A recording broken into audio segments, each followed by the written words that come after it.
हरि ओम सर्वेभ्यो नमो नमः नमस्काराः। आप सभी का पुनः आज इस वीडियो में स्वागत है। हम लोग आज इस वीडियो के माध्यम से भस्म धारण की विधि क्या है और भस्म धारण का महात्म्य क्या है, किस तरह से भस्म को धारण करना चाहिए आदि बहुत से विषयों पे हम लोग आज विचार करेंगे। तो आइए जानते हैं। इस विषय को हम लोग कालाग्नि रुद्रोपनिषद से जानेंगे। सनत कुमार ने भगवान कालाग्नि रुद्र से पूछा कि हे भगवान, त्रिपुंड धारण करने की विधि तत्व सहित बतलाएं। इसमें कौन सा द्रव्य और कितना स्थान अपेक्षित है त्रिपुंड धारण करने के लिए, और त्रिपुंड का क्या प्रमाण है, उसमें रेखाएं कितनी होती हैं, उसके मंत्र क्या हैं, उसकी सत्य क्या है, देवता कौन है, कर्ता कौन है, और उसके धारण करने से किस फल की प्राप्ति होती है। तो भगवान कालाग्नि रुद्र ने उत्तर दिया कि किस प्रकार की भस्म को हमको ग्रहण करना चाहिए। तो उनका कहना है कि अग्निहोत्र अथवा आवसथ्य, याग, गृह शांति आदि में कहे हुए शुष्क गोमय तथा पीपल, खैर इत्यादि की समिधा से बना हुआ भस्म ही अपेक्षित द्रव्य है।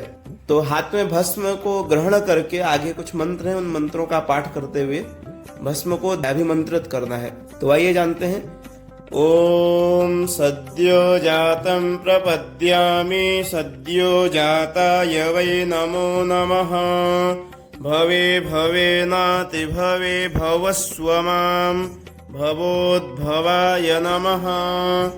वामदेवाय नमो, ज्येष्ठाय नमः, श्रेष्ठाय नमो, रुद्राय नमः, कालाय नमः, कलविकरणाय नमो, बलविकरणाय नमो, बलाय नमो, बलप्रमथनाय नमः, सर्वभूतदमनाय नमो, मनोन्मनाय नमः।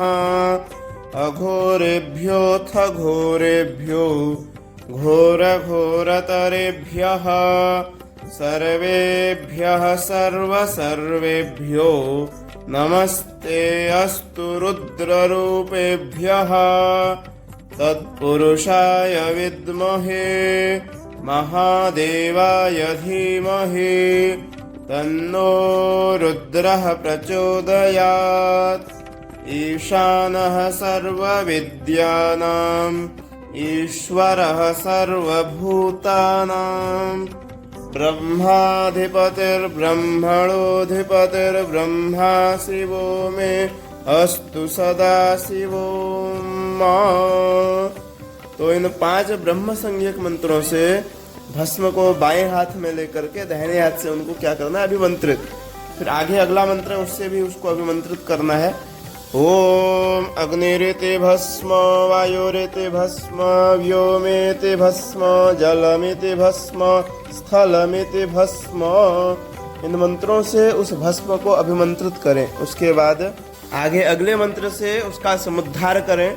मानस्तोके तनये मान आयुखि मानो, गोखुमानो अश्वे हुरेरिखः, मानो वीरान्ध्रभामिनो बधिरेह विखमन्तः, सदमित्वाह वामहे। अगले मंत्र से भस्म में फिर जल को मिलाएंगे।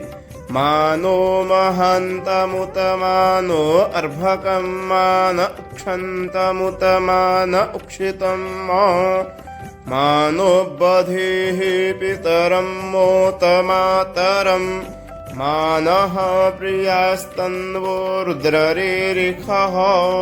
इस मंत्र से जल मिला करके त्रायुखन मंत्र से, जो अभी आगे मंत्र है, उस मंत्र से उसको धारण करेंगे। त्रयायुखं जमदग्नेः कस्यापश्य त्रयायुखं, यद्देवे त्रयायुखं तन्नो अस्त्रयायुखं।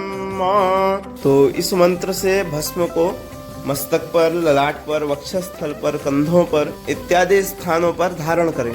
वेद जानने वाले ने सब वेदों में इस व्रत को सांभव व्रत कहा है, इसलिए मुमुक्षुओं को इस व्रत का आचरण करना चाहिए जिससे पुनर्जन्म न हो। तो इसके पश्चात सनत कुमार ने इस त्रिपुंड धारण का प्रमाण पूछा। तब भगवान कालाग्नि रुद्र बोले ललाट से लेकर के नेत्र पर्यंत और मस्तक से लेकर के भ्रुकुटी पर्यंत तथा मध्य में इस प्रकार 3 रेखाएं होती हैं। तो इस प्रकार से पहली रेखा में गार्हपत्य अग्नि, अकार, रजोगुण, भूलोक, देहात्मा, क्रियाशक्ति, ऋग्वेद, प्रातःकालीन सवन हवन एवं महेश्वर देवता का स्वरूप कहा गया है। दूसरी रेखा में दक्षिणाग्नि, उकार, सत्वगुण, अंतरिक्ष, अंतरात्मा, इच्छा शक्ति, यजुर्वेद, मध्याह्न के सवन एवं सदाशिव देवता का स्वरूप कहा गया है। तीसरी रेखा में आहवनीय अग्नि, मकार, तमोगुण, स्वर्गलोक, परमात्मा, ज्ञान शक्ति, सामवेद और तीसरे सवन अर्थात सायंकालीन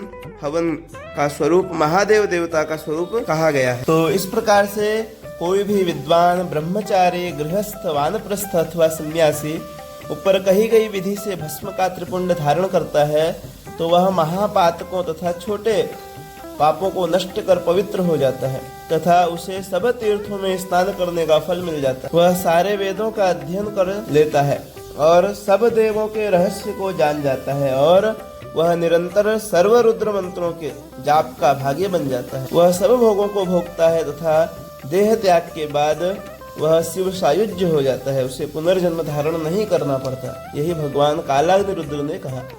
तो हमने जाना कि भस्म धारण की विधि क्या है, भस्म कैसे धारण करें, उसका क्या महत्व है, साथ ही जो भस्म हम धारण करते हैं उसका प्रमाण क्या है, किस रेखा में कौन कौन से देवता हैं, इन सभी विषयों को हमने जाना। तो आज इतना ही विषय रहेगा। आपसे निवेदन रहेगा वीडियो को अधिक से अधिक शेयर अवश्य करें। सर्वेभ्यो नमो नमः, नमस्काराः, धन्यवादाः।